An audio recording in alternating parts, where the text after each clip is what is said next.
You are Yahweh.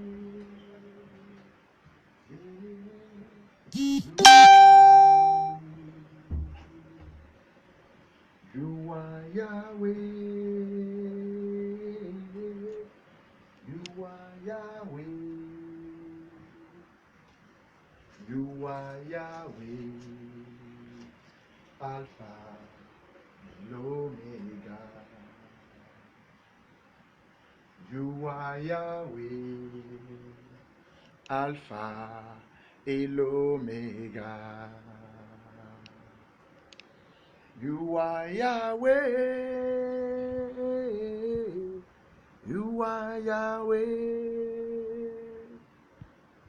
You are Yahweh. You are Yahweh.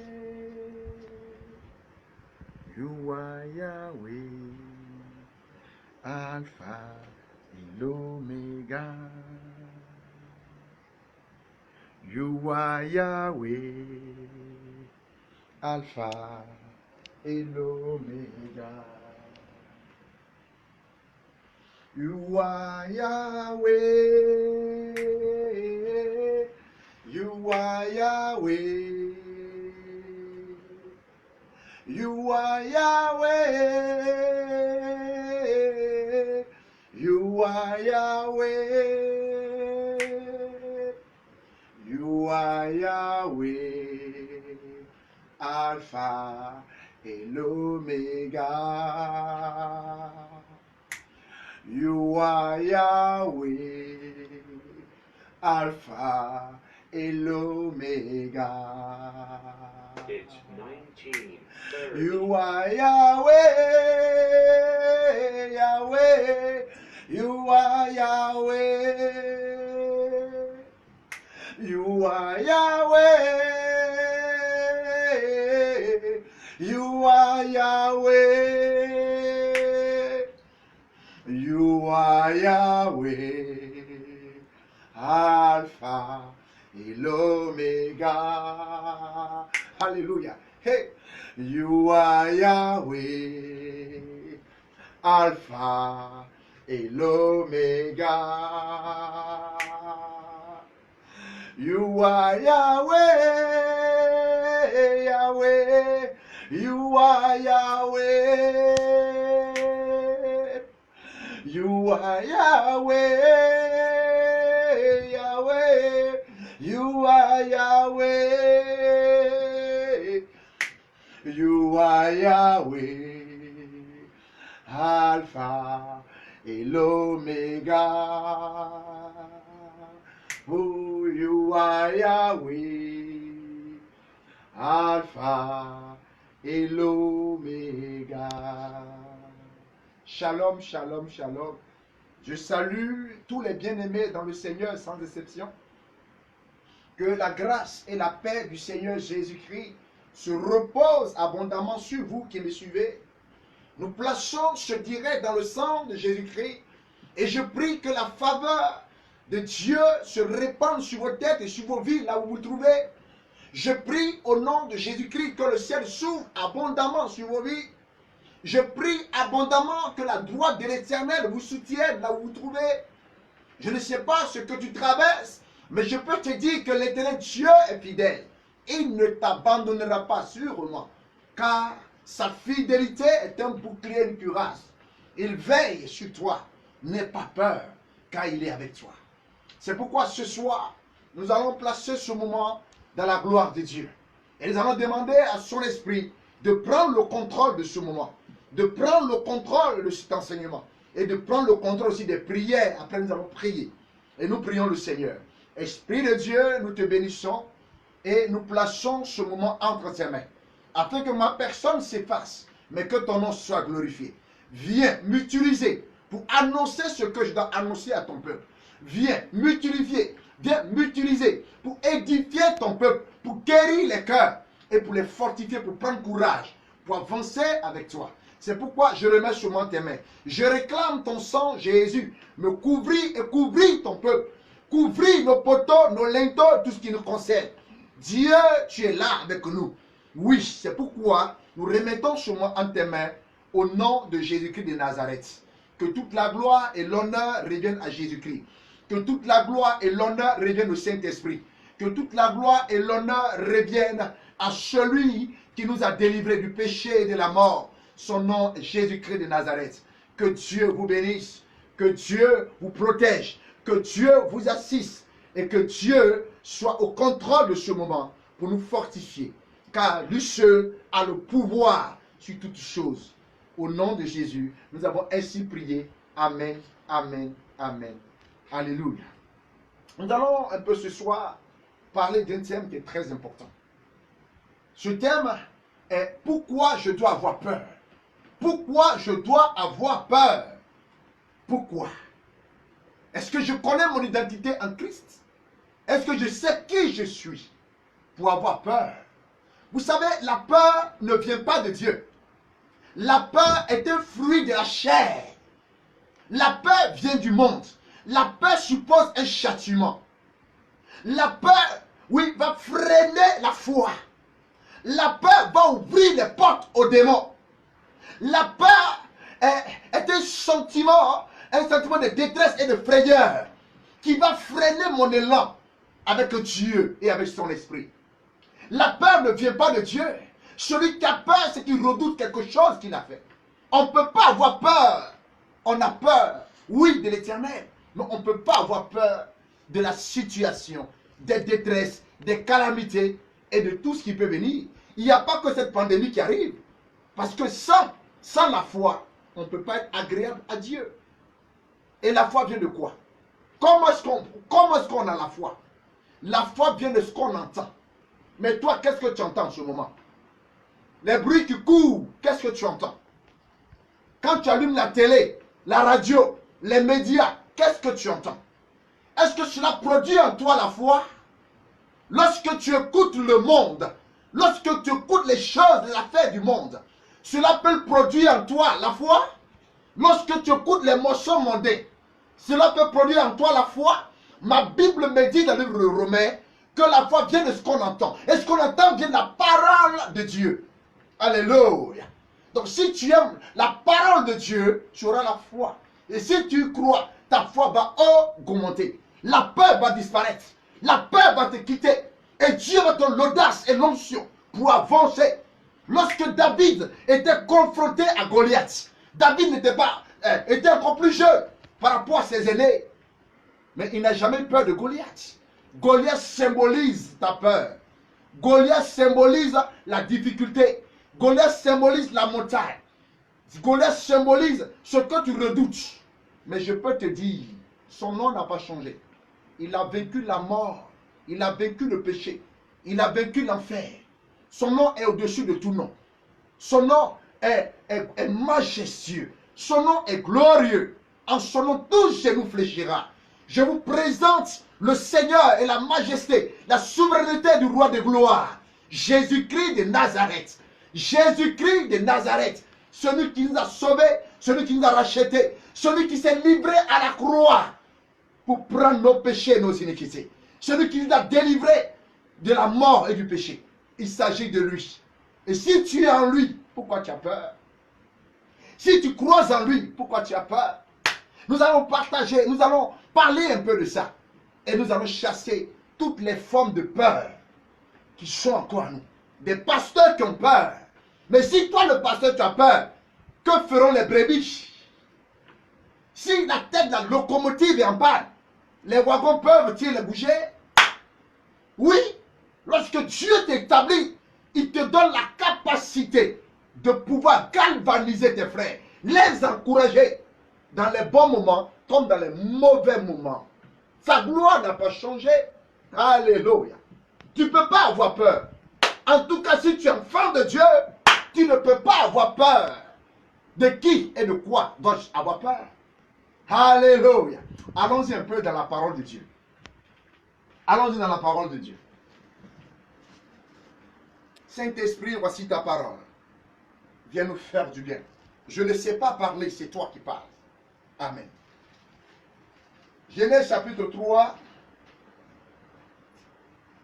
Genèse chapitre 3, verset 9 à 10. Genèse, c'est le commencement. Genèse veut dire commencement. Donc le commencement au début de la Bible. Genèse 3,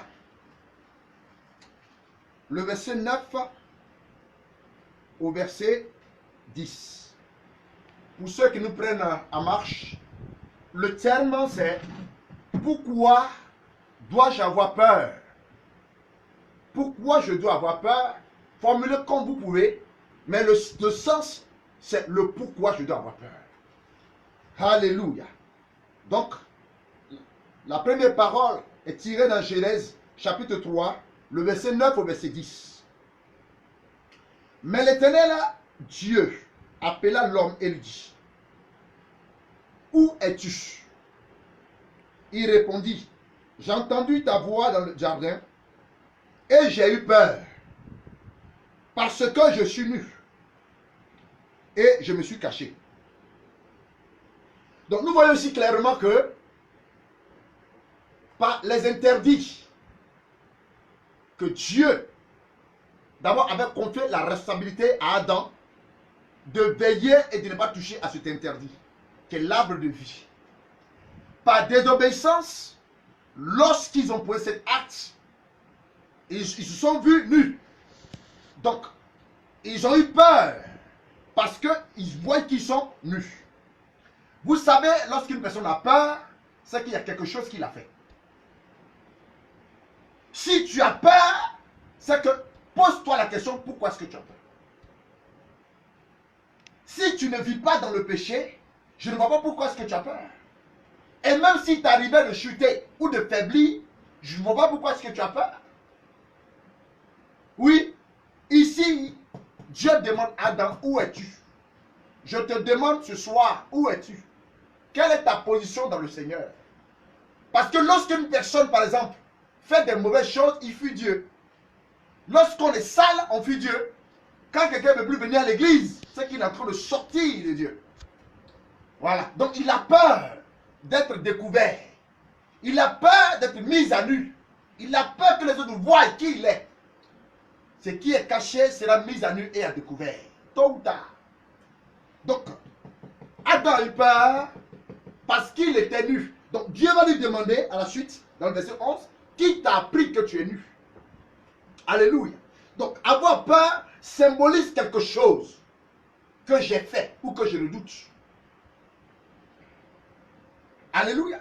Donc je ne peux pas avoir peur parce qu'il y a une pandémie, parce qu'il y a une calamité, parce qu'il y a des épreuves. Est-ce que cette maladie ne va pas passer? Cette maladie va passer. La Bible va plus loin pour dire que le ciel et la terre passeront. Donc, vos tours d'Eiffel, vos je ne sais pas quoi, vos monuments historiques, tout ça va passer. L'Europe va passer. Le ciel que nous voyons va passer. La terre va passer. Mais la parole de Yahweh, la parole de l'Éternel ne passera point. L'herbe sèche, la fleur tombe, mais la parole de Dieu est éternelle, elle ne passera point. Et d'ailleurs, c'est sur celle-là que Dieu va nous juger. Donc, je ne sais pas pourquoi tu as peur. Je vois des hommes de Dieu qui ont peur. Pourquoi? Alléluia. Mais ça ne date pas de notre époque. Nous allons aller dans la parole de Dieu et nous allons voir un oint au nom de Gédéon qui devait aller en guerre. Allons dans la parole de Dieu. Jésus. Juge. Donc le deuxième passage va se trouver dans Juge. Juge chapitre 7. Alléluia. Alléluia. Juge. Juge chapitre 7. Juge, c'est à côté de Josué. Qu'est-ce qui m'arrive? Voilà. Juge, c'est à côté de Josué. Voilà. Pile poil. Juge chapitre 7. Voilà. À partir du verset 1 à 12. C'est un peu plus long. Mais nous allons comprendre ce que Dieu veut nous enseigner ce soir. Jérubal, qui est Gédéon, et tout le peuple qui était avec lui se levait de bon matin et campait près de la source de Harod. Le camp de Madian était au nord de Gédéon, vers la colline de Morée, dans la vallée. Verset 2. L'Éternel dit à Gédéon, le peuple que tu as avec toi sont trop nombreux pour que je livre Madian entre tes mains. il pourrait en tirer gloire contre moi et dire, c'est ma main qui m'a délivré. Nous voyons clairement ici que Dieu, ce n'est pas dans le nombre. Dieu, c'est dans la qualité. Est-ce que toi, tu es un enfant de Dieu de qualité ou de quantité? Il y a la quantité et il y a la qualité. Quand nous allons au supermarché, là, est-ce que nous mangeons n'importe quoi? Pour manger le riz au pays, là, au bled là-bas, là, je crois qu'il y a du sable, hein, il y a des cailloux, on fait un tri. Est-ce qu'on prend le riz et puis on met dedans? C'est si le riz est propre, on déchire le sachet. Au bled là-bas, là, je crois qu'on fait un tri pour manger le riz, non? On veut que ce soit de qualité. Donc ce que Dieu attend de nous, comme nous sommes des enfants de Dieu de qualité. Or, l'enfant de Dieu de qualité, atteint la maturité, ne peut pas avoir peur. Jamais, jamais. Never, never, never. Il ne peut pas avoir peur. De qui et de quoi? Alléluia. Ça ne veut pas dire d'être insolent, c'est pas ce que je vous dis. Ça ne veut pas dire d'être arrogant, c'est pas ce que je vous ai dit. Ça ne veut pas dire d'être orgueilleux, c'est pas ce que je veux dire. Respecter tout le monde, honorer tout le monde. Mais il est très important de reconnaître que ce qui doit faire peur à l'homme ne peut pas avoir peur à l'enfant de Dieu. L'homme naturel a peur. Vous voyez la pandémie. Les gens n'ont pas peur de vivre, mais ils ont peur de mourir. Donc à quoi servir leur gloire? À quoi servir leur argent? À quoi a servi ce qu'ils ont? Puisqu'ils sont confinés, mais ils ont peur. N'est-ce pas? Mais l'enfant de Dieu véritable, celui qui a l'esprit de Dieu, celui qui est en Dieu, qui connaît son identité, ne peut pas avoir peur de qui que ce soit, de n'importe quelle pandémie et de n'importe quel démon. Parce que Dieu vit en toi. Tu es le temple de Dieu. Nous sommes le temple de Dieu vivant. De qui nous devons avoir peur? De qui nous devons avoir crainte? L'Éternel le soutient de notre vie. Donc l'enfant de Dieu charnel, chrétien charnel a peur. Hey, le chrétien spirituel, le chrétien mature ne peut pas avoir peur. Le véritable enfant de Dieu est comme un lion. Il ne recule pas devant le danger. Il affronte le danger. Il affronte les démons. On l'affronte avec quoi? Ce n'est pas la bouche. On l'affronte avec un outil. Cet outil s'appelle la foi.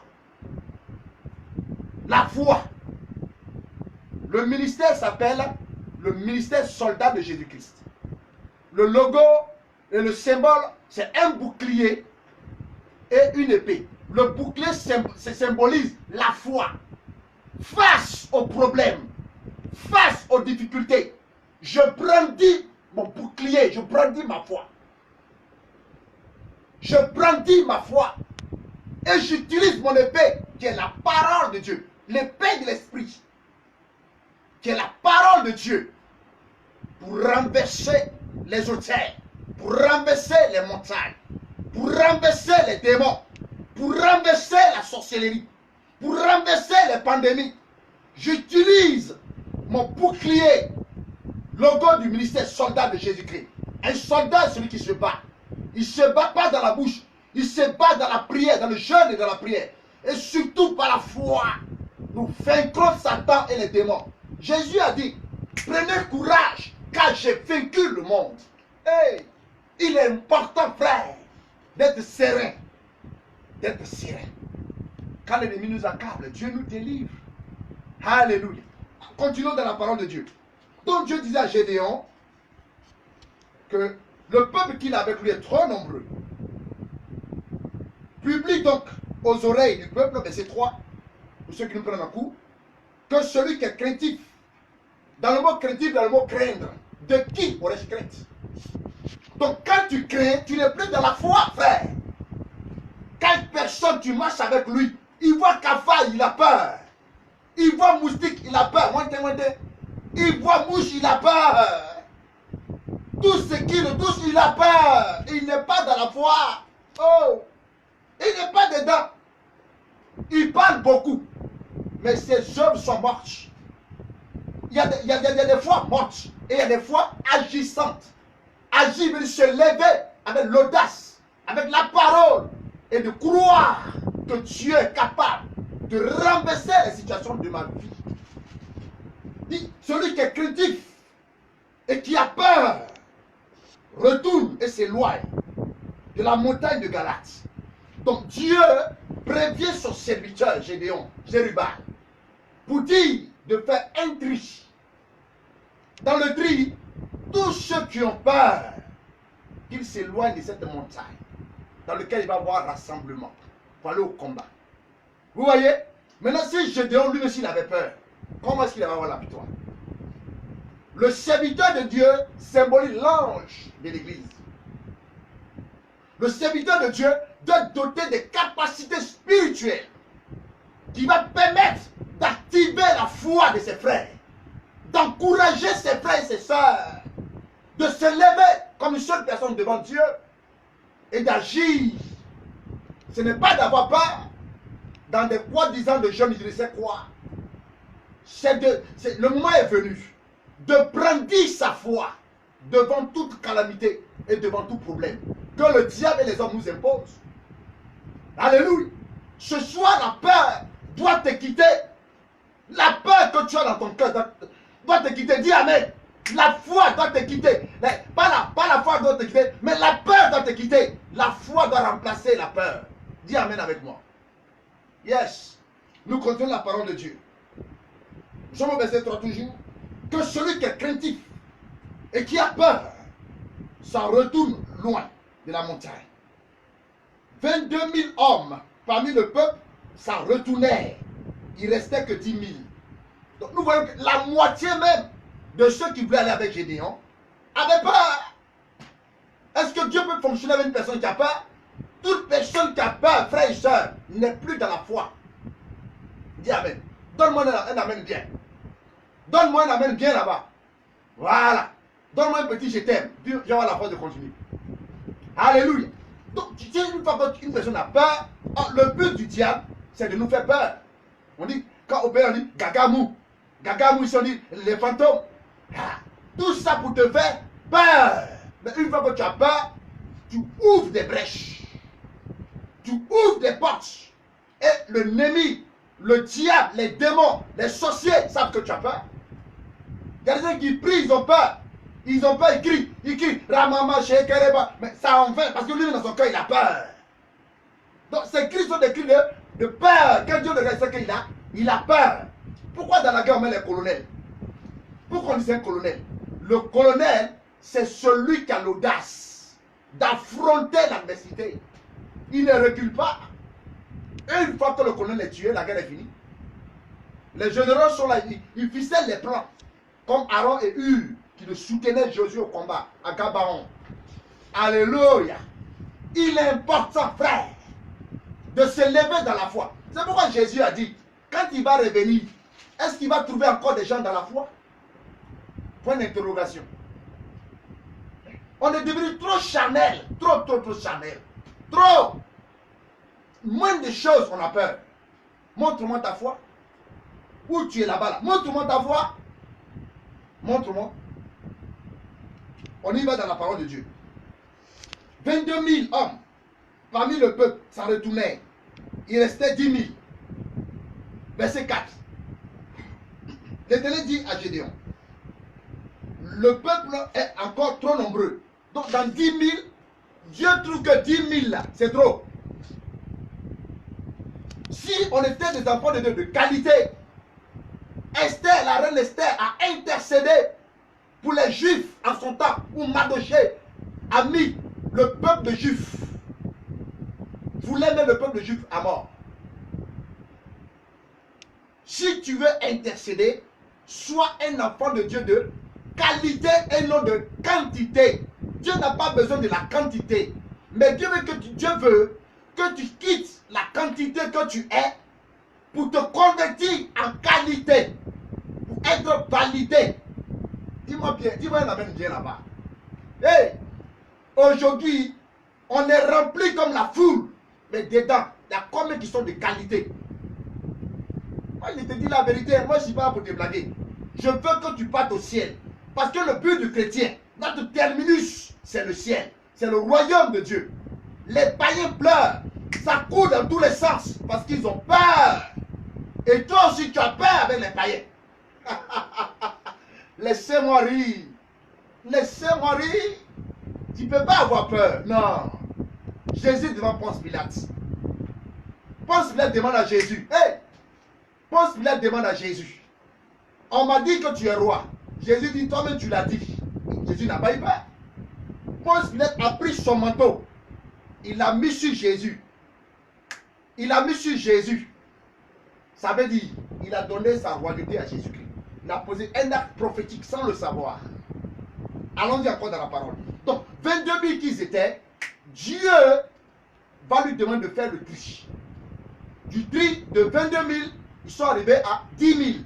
Dans 10 000, Dieu trouve que dans les 10 000, ils sont encore trop nombreux. Oh Jésus, tu es merveilleux. Et Dieu dit à Gédéon, le peuple est encore nombreux, trop nombreux. Fais-les descendre vers l'eau. Voilà encore notre tri. Et là, je t'en ferai le triage. Alléluia. Oh. Celui dont je te dirai que celui-là aille avec toi, irai avec toi. Donc le choix n'est pas dans la chair. Ce n'est pas parce qu'il te donne beaucoup d'argent que forcément il va être diacre. Ce n'est pas forcément qu'il donne beaucoup d'offrandes que tu dois occuper un poste qu'il ne doit pas occuper. Si tu le mets de façon provisoire, je peux comprendre. Mais tu peux le mettre de façon temporaire. Le triage. Dans les derniers temps, Dieu va faire un tri parmi nous. Il va trier. Non. C'est là on va voir qui est enfant de Dieu et qui n'est pas. Il faut te laisser blaguer par les porteurs de rêves. Les porteurs de rêves sont parmi nous. Voilà. On y va. Il dit, non Jésus, tu es merveilleux. Celui dont je te dirai, verset 4 toujours, que celui aille avec toi, hein, celui dont je te le dirai, que celui-ci n'aille pas avec toi, il n'ira pas avec toi. Verset 5. Gédéon fit descendre le peuple vers l'eau, et l'Éternel dit à Gabaon, tous ceux qui vont laper l'eau avec la langue,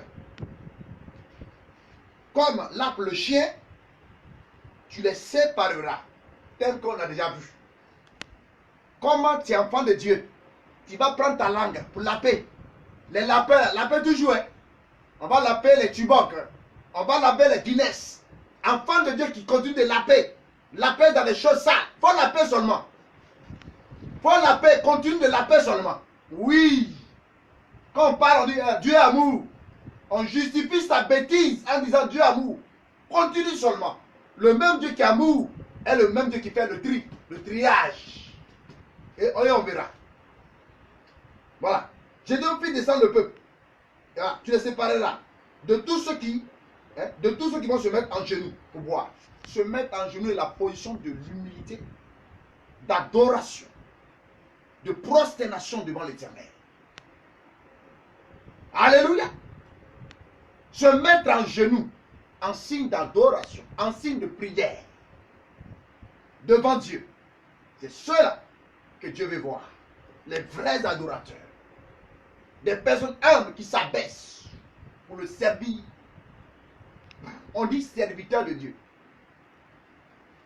Et on dit serviteur de Dieu. Dans serviteur de Dieu, nous devons servir le peuple.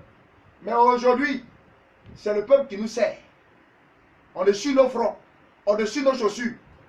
On attend la Bible. C'est bien de nous respecter, de nous honorer. Mais le but pour lequel Dieu nous a établis, c'est de vous servir.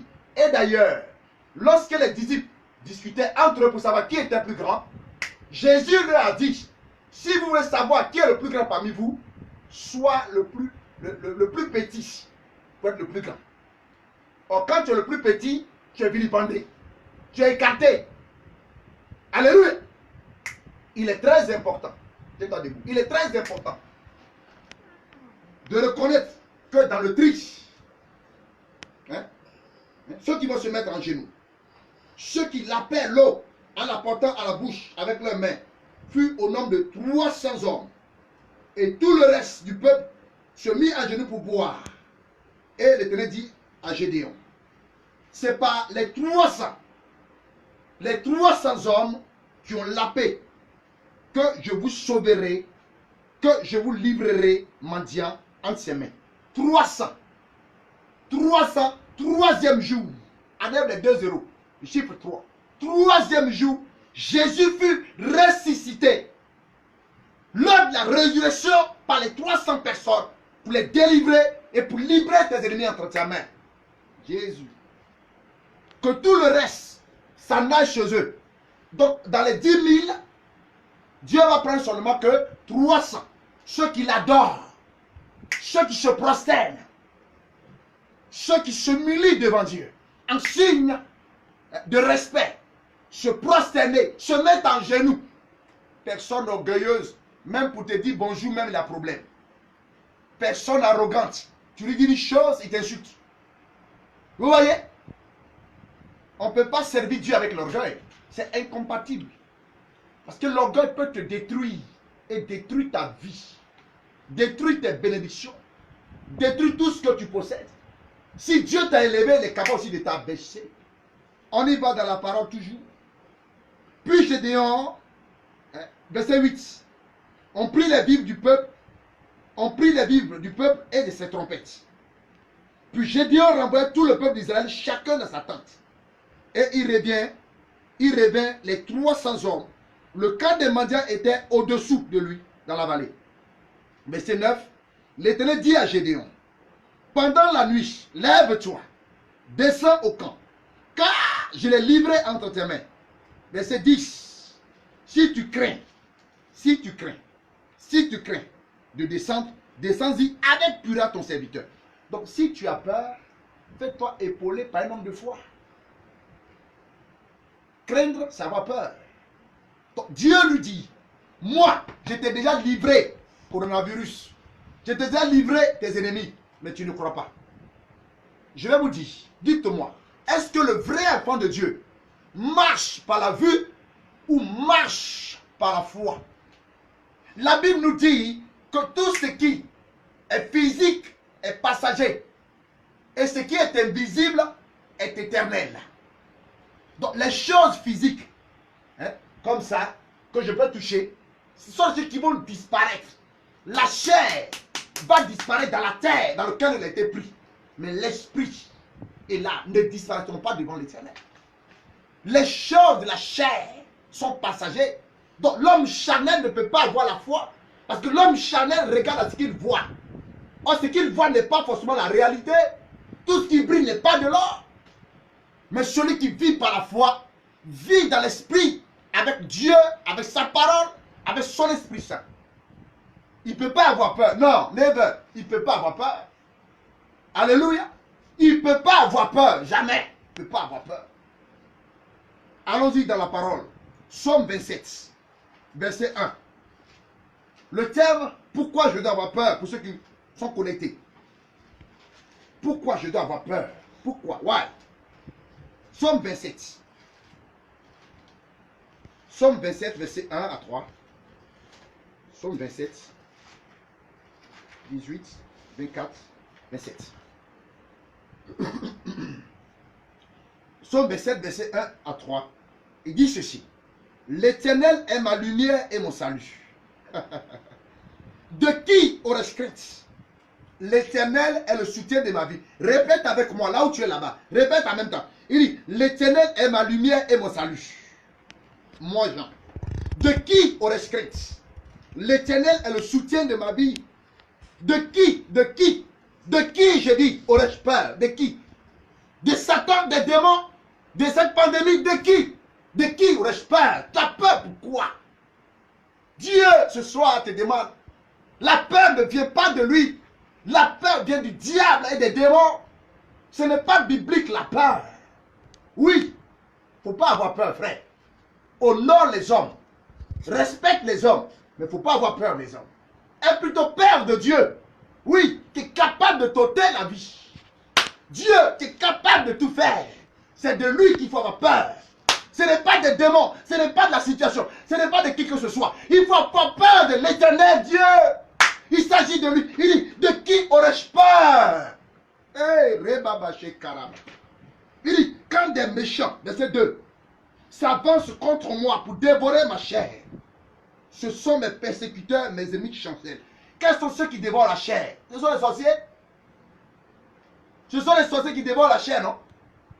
Oui. Quand on mangeait sauce graine, ceux qui dévorent la chair. Mais Dieu dit, ceux qui, pour dévorer ma chair, ce sont mes persécuteurs, mes ennemis. Ils chancellent, ils tombent au nom de Jésus. Ils chancellent, ils tombent au nom de Jésus-Christ. Tes ennemis chanceront, ils tomberont.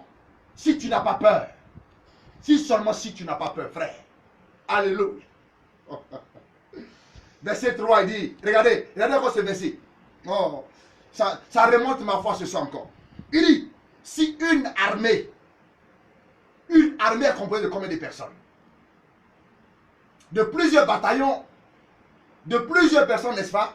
Mais ton Dieu te dit ce soir, si une armée se campait contre moi, dis là-bas avec moi, si une armée se campait contre moi, tape ta parole, si une armée, si Satan et ses armées se campaient contre moi, la Bible dit, oui, appuie-toi sur la parole ce soir, appuie-toi sur la parole et déclare avec moi, si une armée se campait contre moi, j'en dis ton nom, si une armée se campait contre moi, hey, mon cœur n'aura aucune crainte, mon cœur n'aura aucune crainte, dis-moi, mon cœur n'aura aucune crainte, mon cœur, à moi, mon cœur n'aura aucune crainte, alléluia, mon cœur n'aura aucune crainte. Oh non, non, non, si une guerre se levait contre moi, je serai malgré cela plein de confiance. Frère, voici ce qui déclare la parole de Dieu. Est-ce que tu crois? Est-ce que yo crois? Et là, pour mon peuple entier, est-ce que yo crois? Voilà ce que la Bible dit. La Bible nous dit. Une armée se campe contre toi. Une guerre se lève contre toi. Tu seras plein de confiance. Je vois clairement ici que l'enfant de Dieu qui connaît son identité en Christ ne peut pas avoir peur. Ne peut pas avoir peur. C'est de manquer de respect à Dieu. Ce n'est pas de reconnaître son Dieu. Vous savez Dieu, quand nous ne reconnaissons pas sa puissance, dès que nous ne reconnaissons pas sa puissance, on peut peut-être exaucer. Parce que si tu sais en qui tu as cru, et que Satan et les démons ont été l'ouvrage des mains de l'Éternel, et que à Dieu ce soit le pouvoir et la gloire pour l'éternité, pourquoi tu as peur? Si tu fixes tes regards sur l'Éternel, pas des regards inquiets, dans le livre d'Ésaïe 43, il ne va pas t'abandonner. Dieu n'est pas énorme pour te mentir, frère. Ma soeur, il est puissamment avec toi. Dieu était puissamment avec David. Dieu le protégeait. Ils te feront la guerre, mais ils ne te vaincront pas. Jérémie 1, 19. Car moi, Dieu, je suis avec toi. Et d'ailleurs, dans le psaume 23, il te dit encore, si tu marches dans la vallée de l'ombre de la mort, je serai avec toi. Nous sommes dans la vallée de l'ombre de la mort, en ce moment même, en plein dans le mille. Pourquoi tu as peur? Il est avec toi là où tu es. Même si tes yeux physiques ne le voient pas. Mais Dieu t'entoure de sa grâce, de sa protection, de sa bénédiction. Dis Amen avec moi. Hey! On va lire un dernier passage et on va commencer à prier. On va lire deux passages, autant pour moi. Le passage de la foi. Jésus. On va lire d'abord Marc. Le passage de la foi, surtout dans Luc. On va lire d'abord Marc. Marc chapitre 4. Alléluia. Matthieu, Marc, Luc, Jean. Donc c'est derrière. Matthieu, Marc. Deuxième livre. Matthieu 4. Matthieu chapitre 4. Verset 35 à 41. Verset 35. Voilà. Matthieu chapitre 4. Le verset 35 à 41. Je lis au nom de Jésus. Ce même jour, le soir, Jésus leur dit, passons sur l'autre bord. Après avoir renvoyé la foule, il l'emmenait dans la barque où il se trouvait. Et il y avait aussi d'autres barques avec lui. Il s'élevait un grand tourbillon. Les flots se jetaient dans la barque, au point qu'elle remplissait déjà. Et lui, il dormait à la poupe sur le coussin. Ses disciples, ils le réveillaient. Il lui dit, maître, ne t'inquiète pas de ce que nous périssons. Aujourd'hui, on dit à Dieu, tu ne t'inquiètes pas de ce qui nous arrive.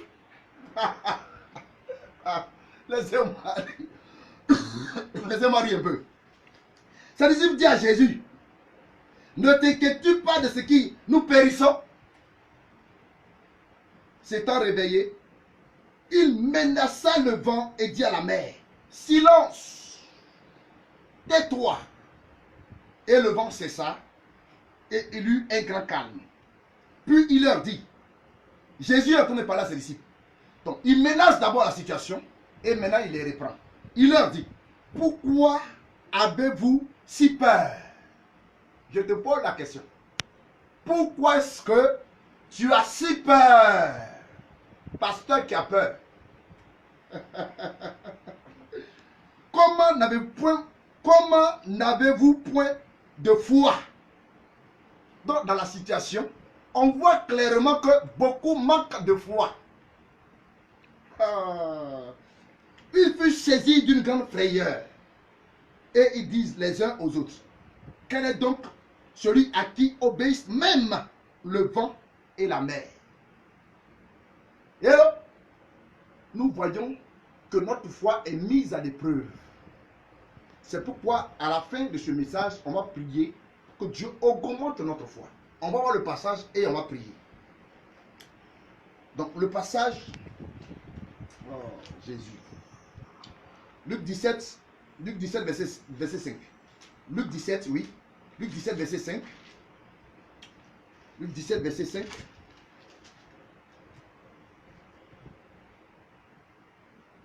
Il dit, les apôtres disent au Seigneur, augmente notre foi.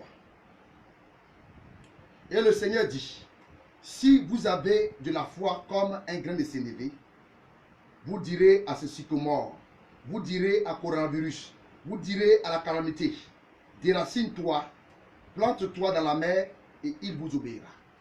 Et il vous obéirait. Parole de l'Éternel. Amen. Ici, les apôtres ne comprenaient pas quand Jésus a demandé à ceux combien de fois nous devons y pardonner. Dans la chair, c'est impossible. Mais dans l'esprit, c'est possible. Donc, les apôtres disent à Jésus, augmente notre foi. Ce soir, nous allons prier pour que Dieu puisse augmenter notre foi. Sans la foi, on ne peut pas avancer. La foi est un état d'esprit que Dieu nous donne. Dieu nous donne son esprit. C'est un don de l'esprit, la foi. Pour l'avoir possédé, d'autres ont eu victoire. Les patriarches ont eu victoire parce qu'ils possédaient la foi. Mais nous, aujourd'hui, on demande Mercedes, on ne demande pas à Dieu de nous donner la foi. Demander Mercedes, ce n'est pas mauvais en soi. Mais si tu n'as pas la foi, tu vas avoir peur de rouler ça. Donc la foi est le premier moteur de l'enfant de Dieu. Ce qu'il doit posséder pour mieux vivre la foi. Parce qu'au fur et à mesure que nous allons avancer, il y aura encore plus de calamités. Et si tu n'as pas la foi, tu ne pourras pas avancer. Tu vas succomber. Alléluia. Amen. Nous allons prier. Nous allons prier. Dis avec moi là où tu es là-bas. Seigneur Jésus, tel que je suis ce soir, je viens à toi. Je te demande pardon pour mon incrédulité. Je te demande pardon pour mon manque de foi. Je te demande pardon pour mes faiblesses. Je te demande pardon de ce que, Seigneur, j'ai pris peur à cause de ce que j'entends. Et cette calamité, cette pandémie, crée la psychose. Et moi aussi, je suis effrayé. Je t'ai même oublié que tu étais mon sauveur et mon Seigneur. Ce soir, je vais te prier, s'il te plaît, donne-moi l'esprit de foi. Donne-moi la foi. Augmente encore ma foi. Afin que j'y arrive à tenir avec fermeté devant toi. Je prie, Éternel, que tu me remplisses de ta foi. Que tu me remplisses encore de ta foi. Afin que je puisse avancer pas comme je veux, mais comme toi tu en as décidé pour obéir à ta volonté éternelle. Je te prie, Éternel mon Dieu, au nom de Jésus, que tout esprit de peur soit chassé de ma vie. Que tout autel de peur qui me lie dans mes pensées soit délié, chassé de ma vie au nom de Jésus-Christ. Je prie que tu me remplisses. Tu me remplisses. Tu me remplisses de ta force. Tu me remplisses de ta gloire. Tu me remplisses de ton courage. Tu me remplisses de ton onction. Tu me remplisses de ta lumière. Et que la crainte disparaisse. Et que tu fasses disparaître à moi ta crainte. Merci Seigneur. C'est dans le sang de Jésus ce soir. Et par la foi que nous avons crié à l'Éternel. Et nous disons Amen. Shalom, shalom, shalom. Nous avons fini le message. Seigneur, nous te rendons toute la gloire.